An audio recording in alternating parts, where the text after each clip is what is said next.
गृहस्थ धर्म में जैसे है या जिनके पास बहुत अर्थव्यवस्था है, उनको चाहिए कि गौ सेवा से बहुत जल्दी शरीर पवित्र होता है, हृदय भी पवित्र होता है और गोविंद भी प्रसन्न होते हैं। यदि गावः प्रदक्षिणेर कार्या वंदनीया ही नित्यशः मंगलायतनम दिव्या श्रेष्ठास्त्वेता स्वयंभुवा। यदि गाय घर में पाली जाए या गौशाला खोली जाए और गौओं की सेवा की जाए, जिनके पास अर्थ है, भाव है, भगवान स्वयं श्री कृष्णचंद्र जी ने गौ सेवा स्वीकार की, गौवें चराई। गौओं की परिक्रमा करने से, जैसे आप प्रभु के बिहारी जी के मंदिर की 4 परिक्रमा करें तो जो फल आपको मिलेगा वही गाय की 4 परिक्रमा कर ले तो आपको प्राप्त हो जाएगा। गौ की प्रदक्षिणा से, गावः प्रदक्षिणी कार्या वंदनीया ही नित्यशः, जो रोज गाय को प्रणाम करता है और गाय की प्रदक्षिणा करता है तो भगवत प्रदक्षिणा का उसे फल प्राप्त होता है। जहां गौएं विराजमान होती हैं वो बड़ा पवित्र दिव्य तीर्थ स्थल माना जाता है।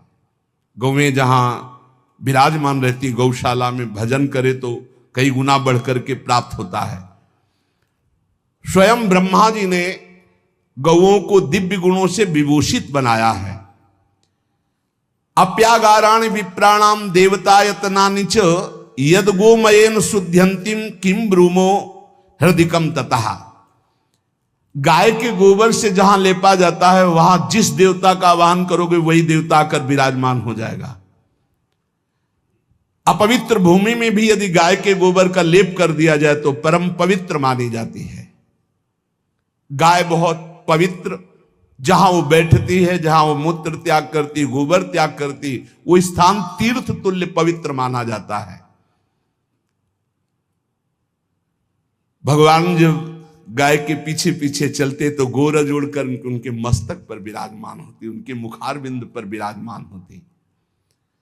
बाल गोविंद के अनिष्टों को दूर करने के लिए गाय के पूंछ को उनके ऊपर से झाड़ा देती थी मैया। जब गुरुमंत्र वैदिक सिद्धांत से दिया गया था पहली बार तो पंचगव्य पिलाया गया था। गोमूत्रम गोमयम क्षीरम दधि सर्पिस्तथैव च गवाम पंच पवित्राणि पुनंत सकलम जगत। कितना भी बड़ा पापी हो, अगर पंचगव्य पिलाया जाए तो वो वैदिक मंत्रों को स्वीकार करने लायक हो जाता है, पवित्र हो जाता है।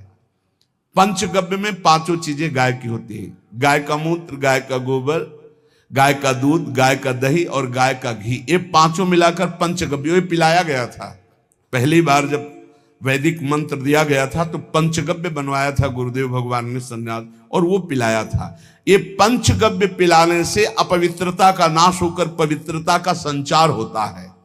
इसलिए धन्य है उनका जीवन जो गौ सेवा परायण है भगवत भाव से। गाय में साक्षात भगवान का भाव रखकर गौ सेवा करते हैं।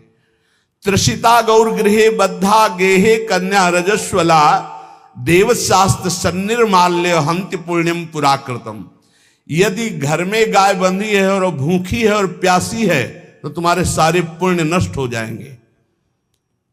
अगर घर में रजस्वला कन्या बहुत काल तक है और उसका विवाह आप नहीं कर रहे हैं तो आपके सारे सुकृत नष्ट हो जाएंगे। यदि घर में ठाकुर जी विराजमान है, कर का पहनाया हुआ माला सुबह तुमने देख लिया तो तुम्हारे सारे पुण्य नष्ट हो जाएंगे, क्योंकि शयन कराते समय तुमने उतारा नहीं, अर्थात तुम सेवा में प्रमाद करते हो। तो देवतास्त्र सन्निर्माल्य हंति पुण्यम पुराकृतम। जैसे सुबह श्रृंगार किया तो रात्रि के शयन के समय वो हटा लेने चाहिए माले। जब हम शयन कराते हैं तो भले पुष्प शैया पे शयन कराएं पर माला नहीं धारण कराएं। श्रृंगार का माला अगर दूसरे दिन दर्शन किए क्यों पहने ठाकुर जी, तो तुम्हारे सुकृत नष्ट हो जाएंगे। गाय बंदी हो घर में, वो प्यासी है और भूखी है, तुम्हारे सुकृत नष्ट हो जाएंगे। तृषिता गौर गृहे बद्धा, क्योंकि तुम्हारे पास है, सेवा करना चाहिए। यो वै गाम प्रतिसिद्धेन्त चरंतिम च स्वतृणम नरहा तस्य पूर्वे च पितरः कंपन्ते पतनोन्मुखा।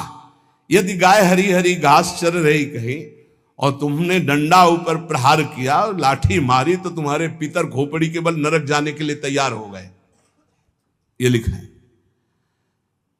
चरंतिम स्वम तृणम नरः तो तस्य पूर्वे च पितरः कंपन्ते पतनोन्मुखा। इसीलिए क्या भारत से कहीं किसी की तुलना हो सकती है, जहां गौ को माता की पदवी दी गई, जहां गौ को हम आराध्य देव के रूप में मानते हैं, आराधना करते हैं। गौ रक्षा, गौ सेवा, ये बहुत बड़ा इसमें छुपा हुआ है। स्वयं भगवान अवतरित होकर गौ जब गाय के रूप में पृथ्वी रमाती तो भगवान का अवतार हुआ है। बड़ा विचित्र समय आता चला जा रहा है कि अब आधुनिक यंत्रों की ऐसी सेवाएं हो गई बड़ी बड़ी कि अब ना बैल की जरूरत है, और ऐसे दूध की महंगाई बन गई कि अब देसी गाय 2 लीटर 3 लीटर 4 लीटर, और ऐसी ऐसी कि 20-20 25-25 लीटर दे, तो कौन देसी गाय को। तो गौओं का सेवा का भावना शास्त्र आज्ञा करता है कि जो प्रतिदिन अग्रग्रासे परोभावा कर्तव्यो भक्ति तोन्वहम अकृत्वा स्वयं आहारम कुर्वम नापनोति दुर्गतिम। जे ही तुम्हारे गृहस्थ में घरों में पहले होता था, अब तो भगवान जाने, जे ही पहली रोटी तवा में गई तो वो निकाल करके पक्की रखी जाती थी गौग्रास के लिए, पहला रसोई में। तो इसमें लिखा प्रतिदिन स्वभोजनम, पहले स्वयं भोजन न करके गाय के लिए ग्रास निकालना चाहिए। तो जिनके पास अर्थव्यवस्था जो गृहस्थ धर्म में है या जिनके पास अर्थ है, कुछ रोज 1 रुपया निकालो। हम कह रहे रोज निकालो तो महीने में 30 रुपया होते, 30 रुपया में एक गाय को हरी घास तो एक टाइम पवा ही सकते हो ना, बहुत नहीं है तो 1-1 रुपया निकाल के अगर एक गाय को चारा दोगे तो एक बार का भोजन तो हो ही सकता है। 30 रुपया में हरी घास जाकर के उसके दवा एक बार तो पवा दोगे ना। अग्रग्रासे परोभावा कर्तव्य भक्ति तोन्वहम, भक्ति पूर्वक गाय को 1 ग्रास भोजन में 1 रोटी तो निकालना चाहिए गाय के लिए, ऐसा शास्त्र आज्ञा कहता है। जो ऐसा करता है तो अकृत्वा स्वयमाहारम कुर्वन् नाप्नोति दुर्गतिम, अपने आहार से 1 रोटी निकालकर गाय को देता है और स्वयं 3 रोटी भले पाले 1 रोटी गाय को दे दी, तो बोले उसकी दुर्गति नहीं होगी, अर्थात उसके अंदर भाव बढ़ता चला जाएगा वो भगवान की भक्ति में। और तेनाग्नयो हुता सम्यक पितरश्चापि तर्पिताः देवास्त्र पूजितास्तेन यो ददाति गवान्हिकम। जो प्रतिदिन गौग्रास निकालता है, अर्पित करता है, तो उसको अग्निहोत्र करने का फल मिलता है, उसके पितरों को तृप्ति मिलती है और समस्त देवताओं के पूजन का फल मिल जाता है जो गौग्रास निकालता है। यो वै ताड्यते यष्ट्याधेनुम मर्त्यो विमूढ़धि, जो मूर्ख मनुष्य, जैसे अब गाय दूध नहीं दे रही, मार डंडे डंडे मार रहे हैं, इंजेक्शन लगा रहे हैं, ऐसे वैसे कर रहे हैं, उसको ताड़ना दे रहे हैं, तो बोले जो मूढ़ बुद्धि मूर्ख मनुष्य, यो वै ताड्यते यष्ट्याधेनुम मर्त्यो विमूढ़धि, वो गाय को लाठी से मारता है, डंडे से मारता है, हाथों से मारता है, तो धर्मराजस्य नगरेशा याति करवर्जिताः। धर्मराज जी पहले अपने नरक में ले जा करके उसके कहते थोड़े थोड़े तिल तिल करके पहले इसके हाथ काटो, मरना है नहीं वहां, अब आराम आराम से थोड़े थोड़े पहले हाथ वर्जिताः, इन्हीं हाथों से गाय को मारा था ना, तो ऐसे थोड़ा थोड़ा काटा जाता है उसके हाथ, करवर्जिताः, उसके दोनों हाथ काट करके थोड़े थोड़े। यो वै दंसान वारयति तस्य पूर्वे कृतार्थकाः नृत्यंत सवादिस्मास्तरिष्यति भाग्यवान।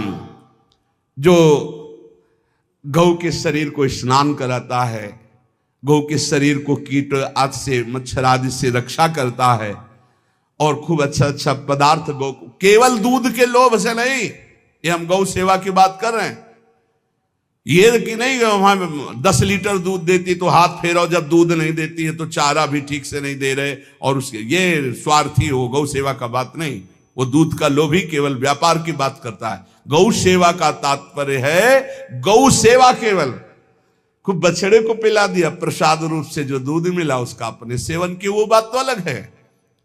अब बछड़े को तो जरा सा केवल पिन्हाने के लिए कर दिया और खूब सारा दूध लीटर में नाप करके जा रहा है, और उस समय तक तो खवाओ पियाओगे ही खूब अच्छे से। इसके बाद जब दूध देना बंद किया तो उसका आदर सत्कार खत्म, खोल के बाहर ऐसे वो प्लास्टिक खाते घूम रही है, तो ये गौ सेवा नहीं मानी जाएगी, वो स्वार्थ पूर्ति मानी जाएगी।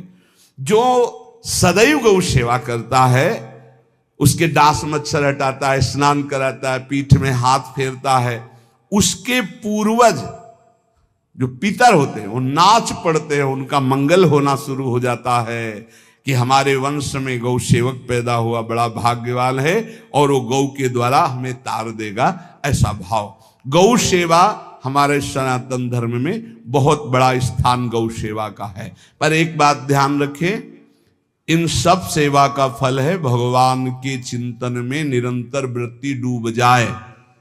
हमारी एक एक वृत्ति, एक एक क्षण भगवान के चिंतन में डूब जाए।